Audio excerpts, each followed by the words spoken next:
Hallo zusammen, heute zeige ich euch, wie ihr bei eurem Xiaomi-Handy die Entwickleroption freischaltet. Dazu geht ihr in die Einstellungen über das Telefon. Ihr seht, ich habe das HyperOS hier installiert, was in Verbindung mit dem Cleaner oder der Bereinigung zu diesem Knopfen geführt hat. Dann geht ihr auf Betriebssystemversion, klopft hier ein paar Mal drauf und dann kommt die Meldung entweder freigeschaltet oder okay, du bist Entwickler. Dann geht ihr zurück, weiter runter auf weitere Einstellungen und hier findet ihr jetzt ganz unten Entwickleroptionen.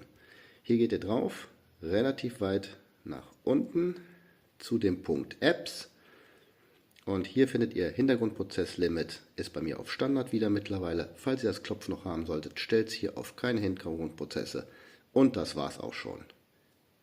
Lasst mir ein Like da, schreibt mal in die Kommentare, wie ihr damit umgegangen seid und abonniert den Kanal, wenn ihr es noch nicht gemacht habt.